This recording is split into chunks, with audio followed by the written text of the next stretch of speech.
Bismillahirrahmanirrahim. Assalamualaikum murid-murid. Hari ini untuk pendidikan Islam kita akan jawab muka surat 82 dan 83 buku aktiviti pendidikan Islam.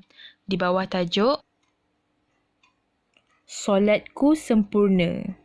Boleh rujuk buku teks muka surat 79 hingga 83. Masih ingat lagi tentang solatku sempurna? Okey, dalam solat ada dua perkara yang kita perlu jaga, antaranya ialah syarat wajib solat dan syarat sah solat. Kita pergi secara ringkas untuk syarat-syarat wajib solat. Siapa yang wajib solat? Yang pertama, Islam. Orang Islam wajib solat. Kedua, baligh. Baligh ni maksudnya sudah cukup umur. Wajib solat. Orang ketiga ialah orang yang berakal. Maksudnya orang gila tak boleh solat. Jadi kalau cukup ketiga-tiga syarat ni, mesti kita kena solat. Wajib solat. Kalau tak solat jadi berdosa. Seterusnya, muka surat 80, kita pergi pula syarat-syarat sah solat. Apa dia syarat sah solat? Syarat sah solat ialah perkara-perkara yang menyebabkan solat seseorang itu sah. Kalau tak buat maksudnya tak sah. Okey, nombor 1. Mengetahui masuk waktu solat. Dia kena tahulah dia nak solat apa kan. Jadi kena tahu solat apa yang masuk waktu apa waktu tu.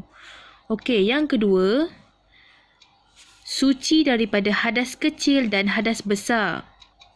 Apa dia hadas kecil? Hadas kecil tu ialah sesuatu yang keluar dari kubul atau dubur. Maksudnya contohnya macam air kencing ataupun najis kita. Jadi itu namanya hadas kecil. Hadas besar tu apa? Hadas besar tu contohnya air mani, haid, nifas, wiladah, mati dan mati selain mati syahid. Okey, yang ketiga pula, suci daripada najis pada tubuh badan, pakaian dan tempat. Contohnya najis macam mana? Contohnya tahi, darah, nanah mesti bersih.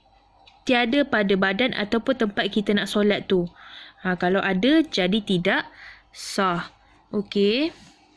Keempat, syarat sahnya ialah menutup aurat. Mesti menutup aurat. Kalau aurat terbuka, jadi tak sahlah solat kita. Contoh aurat lelaki. Daripada mana? Dari pusat hingga lutut. Aurat perempuan pula, seluruh anggota badan kecuali muka dan tapak tangan. Okey. Yang kelima pula, menghadap kiblat. Paling akhir ialah menghadap kiblat. Tak bolehlah kita menghadap ke sana sini. Mesti menghadap arah kiblat ataupun ke arah Kaabah. Kita tengok sikit kepentingan syarat-syarat wajib solat. Okey, yang pertama Islam tadi kan. Syarat pertama Islam. Kenapa? Tidak wajib ke atas orang kafir. Kedua, baligh. Tidak wajib ke atas yang belum cukup umur. Tak cukup umur lagi, tak wajib solat. Yang ketiga, berakal. Tidak wajib ke atas orang gila. Orang gila tak wajib pun solat. Okey, seterusnya ialah kepentingan syarat sah solat. Tadi kepentingan wajib, sekarang kepentingan syarat sah solat. Apa kepentingan dia? Yang pertama, kepentingan masuk waktu. Kenapa kita kena tahu? Sentiasa mengajar kita supaya sentiasa peka dan berdisiplin. Okey. Seterusnya, aurat. Mengenai aurat. Kenapa kita kena tutup aurat? Supaya menjaga maruah dan patuh pada perintah Allah. Okey, yang ketiga, kenapa kita kena menghadap ke arah kiblat? Arah kiblat. Sebab apa? Sebagai lambang penyatuan umat. Kita menghadap tempat yang sama semua orang Islam kan? Okey. Nombor 4, suci daripada hadas. Suci daripada hadas. Kenapa? Apa kepentingan dia? Supaya memastikan diri dalam keadaan suci dan bersih, zahir dan batin. Maksudnya luar dan dalam kita bersih. Sebab tu pentingnya kita bersuci daripada hadas.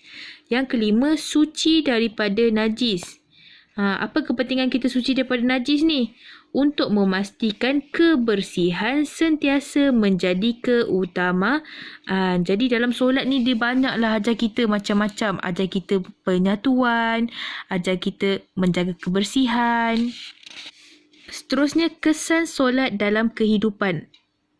Apa dia kesan solat dalam kehidupan? Yang pertama, mengajar kita menepati masa. Sebab apa? Sebab solat setiap hari ada 5 waktu. Dalam 5 waktu tu ada masa-masa tertentu. Jadi kita kena solat ikut waktu yang tertentu. Tak bolehlah solat subuh pergi waktu isyak, solat isyak buat waktu maghrib. Jadi kita kena ikut waktu, solat dalam waktunya. Okey, yang kedua, mencegah melakukan kemungkaran. Bila kita solat, kita tahu kita solat tu untuk mengikut perintah Allah. Jadi bila kita ikut perintah Allah secara tidak langsung, kita akan belajar untuk meninggalkan apa yang Allah tak suka. Contohnya apa? Contoh ganggu orang, mencuri, berbohong. Okey. Yang ketiga, solat ni juga kesannya ialah sentiasa kita dapat menjaga kebersihan. Sebab apa? Sebab nak solat tadi, sebelum solat lagi sudah diajar untuk kita berwuduk, membersihkan diri, pastikan diri tiada najis, baru boleh solat kan. Jadi secara tak langsung dia mengajar kita untuk sentiasa menjaga kebersihan. Jadi untuk latihan hari ini, buka muka surat 82 buku aktiviti. Okey, arahannya ialah tulis jawapan yang betul. Tulis jawapan yang betul. Kepentingan syarat wajib dan syarat sah. Apa kepentingan syarat wajib dan syarat sah? Okey, tengok kotak yang pertama, kotak jawapan yang dia bagi. Menjaga kebersihan. Yang kotak kedua, mencegah kemungkaran. Kotak ketiga, melaksanakan tanggungjawab. Kotak keempat, menepati masa. Okey, jadi keempat-empat jawapan ni kamu pilih dan letakkan pada gambar yang sesuai. Pilih mana satu. Okey, boleh faham? Seterusnya untuk latihan muka surat 83. Arahannya ialah tandakan right pada jawapan yang betul. Tandakan right pada jawapan yang betul. Okey. Contoh dia bagi. Ali solat tidak menghadap arah kiblat. Ali solat tidak menghadap arah kiblat. Okey, jadi kalau kamu rasa sah, tanda right dekat sah. Kalau kamu rasa tidak sah, tanda right pada tidak sah. Pilih salah satu saja sama ada sah ataupun tidak sah perbuatan tu. Okey. Ustazah bacakan. Nombor 1. Chong hendak mengikut Basri solat fardu Jumaat. Chong hendak mengikut Basri solat fardu Jumaat. Wajib, tidak wajib. Apa hukum dia? Wajib atau tidak wajib untuk Chong solat Jumaat? Okey, nombor 2. Alia solat setelah masuk waktu solat. Alia solat setelah masuk waktu solat.